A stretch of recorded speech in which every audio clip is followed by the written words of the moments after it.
Hello అండి. Hi, welcome to our channel. ఈ రోజైతే నేను చెప్పే ప్రాబ్లమ్ మీకు ఒక రైట్ యాంగిల్ ట్రయాంగిల్ పైన కొంచెం ట్రిక్కీగా అడిగిన క్వెషన్ అనమాట. ఎందుకంటే మనకు ఆ కాన్సెప్ట్ మీద అవగాహన ఉంటే మటుకే మనము ఈ పర్టిక్యులర్ సమ్ అయితే చేయగలము. ఇది మనకి ఎస్జిటిలో అడిగిన క్వెషన్ అనమాట. ఒక టెట్లో అడిగిన క్వెషన్ ఎస్జిటిలోనే ఈ లెవెల్లో అడిగాడు అనమాట. యాక్చువల్గా అయితే ఇది మనం చెప్పాలంటే స్కూల్ అసిస్టెంట్ లెవెల్లో అడగాల్సిన క్వెషన్ని మనకి ఎస్జిటి లెవెల్లో అడిగాడు. అయితే అసలు ఈ క్వెషన్లో ఉన్న ట్రిక్కీ అప్రోచ్ ఏంటి అనేది ఇప్పుడు మనం చూద్దాము.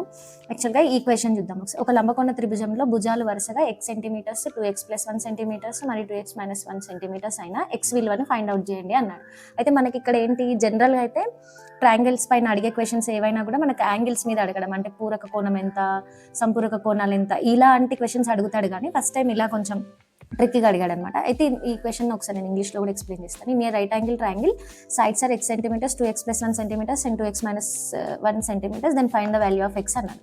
ఓకే, అయితే ఒక లంబకోణ త్రిభుజంలో భుజాలు ఇచ్చాడు, ఆ భుజాల నుండి మీరు ఎక్స్ వాల్యూని ఫైండ్ అవుట్ చేయండి అన్నాడు. అయితే ఫస్ట్ మనకి లంబకోణ త్రిభుజం అంటే ఒక ఐడియా ఉంటుంది కదా, దీన్ని మనం లంబకోణ త్రిభుజం అంటాం. ఏదైతే ఒక ట్రయాంగిల్లో ఒక యాంగిల్ ఖచ్చితంగా 90 డిగ్రీస్ ఉంటుందో దాన్ని మనం లంబకోణ త్రిభుజం అంటాం అనమాట. అది ఖచ్చితంగా గుర్తుపెట్టుకోవాల్సిన విషయం. అయితే ఇదే లంబకోణ త్రిభుజంలో మనకి ఇంకొక ప్రాపర్టీ ఉందన్నమాట. అది ఏంటంటే, ఇది ఒక ఏబిసి అనే లంబకోణ త్రిభుజం. పైథాగరస్ అనే ఒక మ్యాథమెటిషియన్ మనకి ఏం చేశారు, ఒక మ్యాథమెటిషియన్, యాన్సెంట్ మ్యాథమెటిషియన్ ఏం చేశారంటే దీనిపైన మనకు ఒక థీరం ఇచ్చారనమాట. అది ఏం చెప్తుందంటే మనకి AC² = AB² + BC² అని చెప్తుంది. అంటే దీని మీనింగ్ ఏంటంటే, ఏదైనా ఒక లంబకోణ త్రిభుజంలో దాని యొక్క కర్ణం మీది వర్గము ఏవైతే మిగిలిన రెండు భుజాల వర్గాల మొత్తానికి సమానం అవుతుంది అని చెప్పాడనమాట. ఓకే, అంటే ఇప్పుడు ఇది దీనికి ఎలా రిలేటెడ్ అనేది మనం చూద్దాం. యాక్చువల్గా అయితే మనకి 3 సైడ్స్ ఇచ్చాడు కదా. ఒకటి x సెంటీమీటర్ అన్నాడు, ఇంకొకటి 2x-1 సెంటీమీటర్ అన్నాడు, ఇంకొకటి 2x+1 సెంటీమీటర్ అన్నాడు. అయితే ఓకే, బాగుంది. ఇప్పుడు 3 సైడ్స్ ఇచ్చాడు. ఈ 3 సైడ్స్లో మనం ఎలా తీసుకోవాలి, ఏ సైడ్ని మనం కర్ణం అనుకోవాలి. పర్టికులర్గా ఈ రైట్ యాంగిల్ ట్రయాంగిల్లో మనకు ఉన్నది ఎవరు, స్పెషల్గా హైపోటెనియస్ ఉందన్నమాట. సో దట్ ఈ కర్ణం అనేదాన్ని మనం ఏది తీసుకోవాలి అనేది ఇక్కడ మనకు ఒక ట్రిక్ క్వశ్చన్ అనమాట. సో ఎలా తీసుకోవాలి, ఏది కర్ణం తీసుకోవాలంటే మనకు ఒక విషయం తెలిసి ఉండాలి. ఏం తెలిసి ఉండాలి, ఏదైనా ఒక లంబకోణ త్రిభుజంలో దాని మిగిలిన రెండు భుజాలతో కంపేర్ చేస్తే కర్ణం అనేది పెద్దదవుతుంది.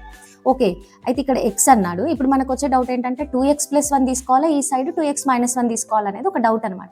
అయితే ఈ డౌట్ని ఎట్లా మనం చెప్పొచ్చు అంటే, ఇప్పుడు మనం ఏదైతే అనుకున్నామో, అంటే ఈ రెండు భుజాలు ఉన్నాయి కదా, ఈ రెండు భుజాలు అన్నవి ఇక్కడ ఉన్న వాల్యూతో కంపేర్ చేస్తే మనకి ఈ చిన్నవై ఉండాలన్నమాట. అప్పుడే మనకు అది లంబకోణ త్రిభుజం అనే ఒక దాన్ని ఫాలో అవుతుంది, దానికి ఉన్న రూల్స్ని ఫాలో అవుతుంది. అయితే ఇప్పుడు ఇక్కడ నేను దీన్ని x అని తీసుకున్నా. సో దట్ ఇప్పుడు 2x+1 ఏది తీసుకోవాలి, 2x-1 ఏది తీసుకోవాలనేది మనకు ఒక డౌట్ వస్తుంది అనమాట.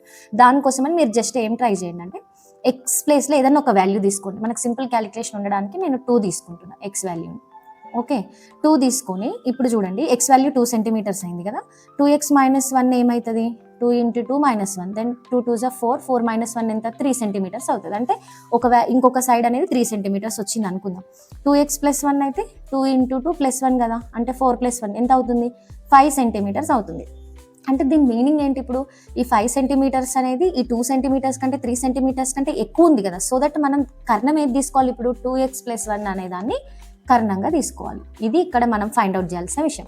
అప్పుడు ఇంకొక సైడ్ ఏమవుతుంది, 2x-1 సెంటీమీటర్స్ అవుతుంది అనమాట. ఇది వచ్చింది అంటే మనం ఇక్కడ ఉన్న ఆప్షన్స్ని ఈ ఫార్ములాలో సబ్స్టిట్యూట్ చేసేస్తే మనకు ఫైనల్గా ఆన్సర్ వచ్చేస్తుంది. అది ఎలా వస్తుందో చూద్దాం ఇప్పుడు. సో నేను ఏం చేస్తున్నా, ఫస్ట్ 6 తీసుకుంటున్నా. x ప్లేస్లో మనం 6 తీసుకోవాలి, అంతే కదా. సో దట్ ఇప్పుడు AC² ఏమవుతుంది, AC అంటే ఇక్కడ ఎంత, 2x+1² = AB ఎంత, x² + BC ఎంత, 2x-1² కదా. ఇప్పుడు ఫస్ట్ ఏం చేస్తారు, 2x+1² చేసుకోండి. 2 × ఇప్పుడు నేను 6 తీసుకుంటున్నాగా, వాల్యూ 6 + 1² 2 6 = 12, 12 + 1 ఎంత, 13². 13² అంటే ఇట్స్ నథింగ్ బట్ 169, అది మనకు తెలిసింది. సో దెన్ తర్వాత 2x-1 వాల్యూ తీసుకోండి. 2 × x వాల్యూ ఎంత, 6 - 1² 2 6 = 12, 12 - 1 ఎంత, 11. ఇది 11². 11² అంటే 121 అనే విషయం మనకు తెలిసింది. నెక్స్ట్ x² తీసుకోవాలి కదా. x ఎంత అనుకున్నాం, 6 అనుకున్నాం. 6² అంటే ఎంత, 36. మనకున్న స్టేట్మెంట్ ఏంటి, AC² = AB² + BC² కదా. So that 169 = 121 + 36. ఓకే, మనం యూనిట్స్ ప్లేస్ చూస్తే 6 + 1 7 వస్తుంది కాబట్టి ఇది నాట్ ఈక్వల్ అని మనం చూడగానే చెప్పేయచ్చు. సో దెన్ నేను ఇది ఎడిషన్ కూడా చేసి మీకు చెప్పట్లేదు, ఎందుకంటే మళ్ళీ వీడియో కొంచెం లెంతీ అవుతుంది అనమాట. సో దట్ ఇప్పుడు నెక్స్ట్ ఆప్షన్ తీసుకుందాం. నేను నెక్స్ట్ ఐఎమ్ గోయింగ్ విత్ 8 అనమాట. 8 ఎక్స్ వాల్యూ 8గా తీసుకుంటున్నాను నేను. ఓకే, సో ఇప్పుడు చూడండి, ఫస్ట్ మనం ఏం చేయాలి, 2x - 1 హోల్ స్క్వేర్ చెక్ చేసుకుందాం. 2 × 8 - 1 హోల్ స్క్వేర్. 2 8s ఎంత, 16. 16 నుంచి 1 తీస్తే 15. 15 స్క్వేర్ అంటే ఎంత, 225 వచ్చింది. Okay, next 2x + 1 whole square చూద్దాం.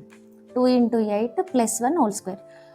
8 2s 16, 16 + 1 17. 17 స్క్వేర్ అంటే 7 7s 49, 7 1s 7, 7 4 11, 1 7 7, 1 1s 1 9, 8 289 వస్తుంది. 289.